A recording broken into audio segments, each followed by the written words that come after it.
Pokemon remakes have been around since the Generation 3 days with the release of Pokemon Fire Red and Leaf Green. What made Pokemon remakes more magical than your typical one-to-one carbon copy was the love and care put into adding extra features to the original games whilst also updating them so they reflect the current generation. For example, Fire Red and Leaf Green, though they were remakes of Gen 1, they were essentially Gen 3 games, and same goes for Heart Gold and Soul Silver with Generation 4 and Omega Ruby and Alpha Sapphire with Generation 6. There's this fundamental aspect to Pokemon remakes that have always made them amazing. If you were to ask me what the best way to play the Kanto games is, I'd say Fire Red and Leaf Green. If you were to ask me what the best way to play Johto is, I'd say Heart Gold and Soul Silver. And even though ORAS cut out the Battle Frontier that was present in Emerald, I'd still even say that in a lot of different situations, ORAS are the better Gen 3 games. That said, in each of these games' cases, they're better than the original games in many ways. This includes the third versions, which I have reason for mentioning, which we'll get into shortly. These remakes are more than just the same games with better graphics and quality of life improvements. They're legitimate additions that make the games a lot chunkier in the content aspect. Red, Blue, and Yellow were very barren games, so when Fire Red and Leaf Green came out, the devs knew that they needed to add more than to just add a fresh coat of paint and some transient features to the games to make them more enjoyable. An entire region known as the Sevi Isles was added, which carried non-Kanto Pokemon, its own story-related events that actually expand on some of the Cantonian lore. Think about Lorelei's role in this, being born in the Sevi Isles, a full roster of 386 total Pokemon, which was at the time the full national dex, a new trainer tower, which this was in the early days before the Battle Frontier, but still an addition nonetheless, and a lot more. For Gold, Silver, and Crystal, we saw some of the biggest differences between the remake and the originals, where they went all out. You have a ton of old areas that weren't able to make it into Gold and Silver due to memory constraints like the Viridian Forest, the Safari Zone, the rest of Seafoam Islands, and more. These remakes also brought forth the Battle Frontier and the Frontier Front, some new extended areas, and more. There's a whole page on Cerebi just covering new areas, not even the previously cut ones. And once again, the game included the entire Sinnoh dex, which was 493 Pokemon at the time. Omega Ruby and Alpha Sapphire also followed this trend of adding a lot of new mechanics and features that feel more meaty than the basic quality of life or enhancements to already available features. These include 721 Pokemon to coincide with Generation 6,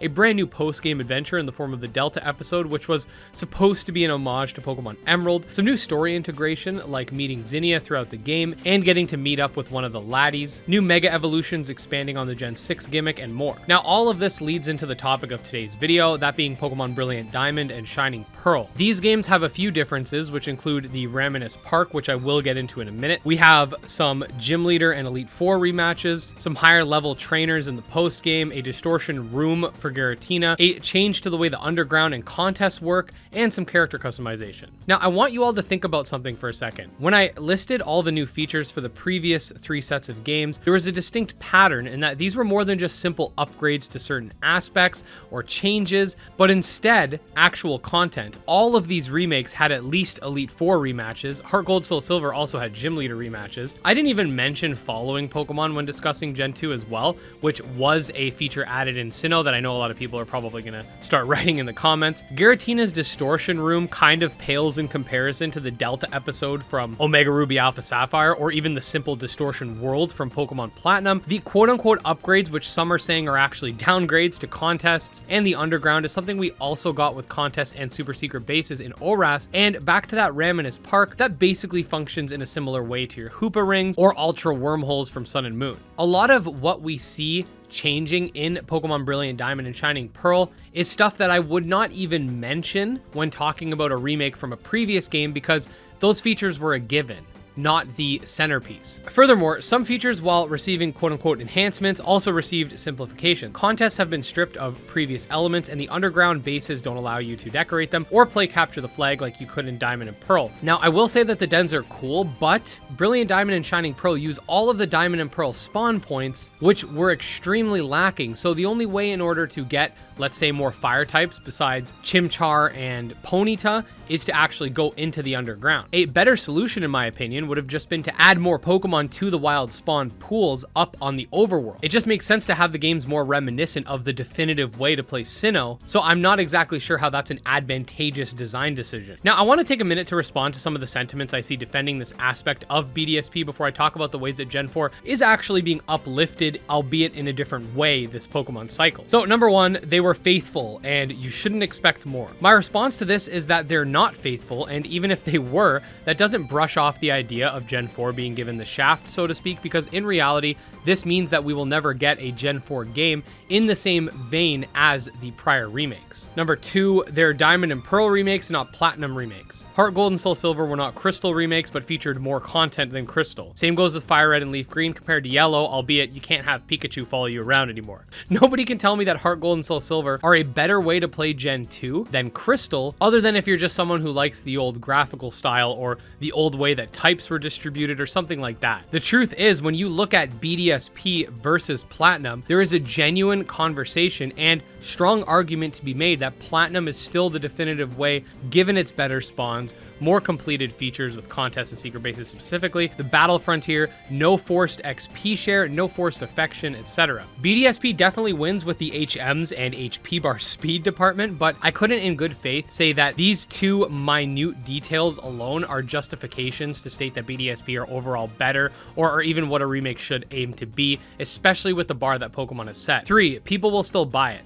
So it's not black and white. People can criticize something and still play it. Now, if you're out here saying the game's terrible and it's going to be terrible and you're foaming at the mouth, then yeah, buying it might be a little bit silly, but that's not an argument against anyone's points. We are allowed to not like certain aspects of a thing that we buy and make criticisms about it. Okay, so now that we've discussed most of the issues with BDSP, let's talk a little bit about Legends Arceus, because this game is set in an old version of the Sinnoh region, and this video is about whether or not Gen 4 got the shaft, not necessarily just Diamond and Pearl. Now, if you're someone who's interested in the Generation 4 and overall Sinnoh lore, this is a major plus for you. I'm going to be completely honest. I am still skeptical about Legends, particularly in how battles will play out and in terms of actual in-game content. But if it is done right, Gen 4 could actually be receiving something that no other gen has had, being a major expansion to its history and lore. I can't say too much about this aspect just yet because the games aren't out, but I did want to mention it for the sake of context and intellectual honesty. The thing for me at the end of the day is that even if Legends does end up being an amazing game,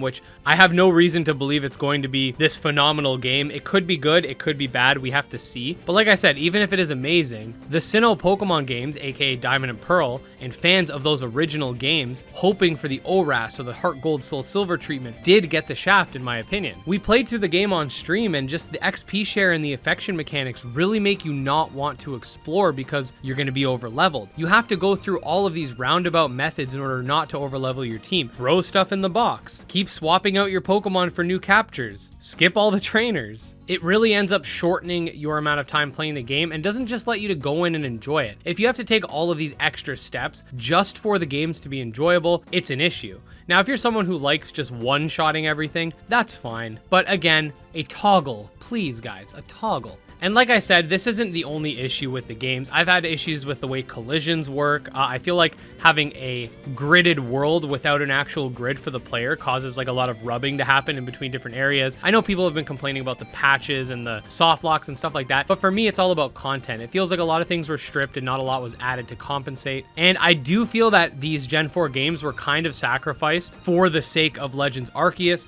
hence the 2-month gap between releases. I really hope for the sake of Gen 4 games that this will be worth it. That said, that's pretty much my spiel. Just let me know what your guys' thoughts are in the comments, and I just want to say this because every time I talk about my qualms with any aspect of the Pokemon franchise and what I would consider a pretty mild-mannered way, I get a lot of comments of people berating me for being either toxic or hating on the games for no justified reason, or that I shouldn't talk about Pokemon because I'm not praising them, I guess. I'm just going to say that I will not stop talking about things that interest me.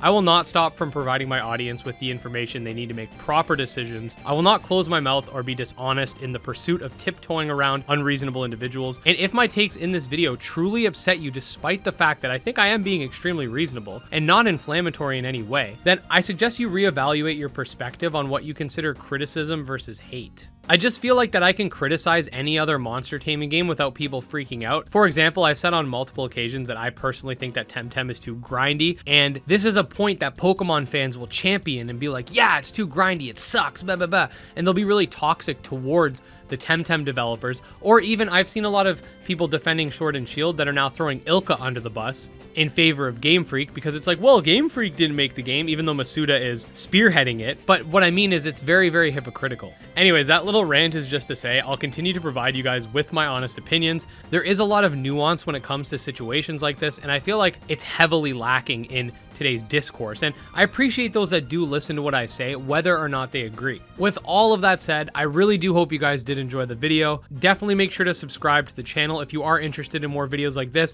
or you're just interested in monster taming games in general. Pokemon is not the only thing. If you are someone who's looking for something different, I've got you covered. Come join the community. Special thanks to the channel's patrons, especially Jim Hamilton and Steel Case, our mythical tier backers. We'll see you guys next time. Peace.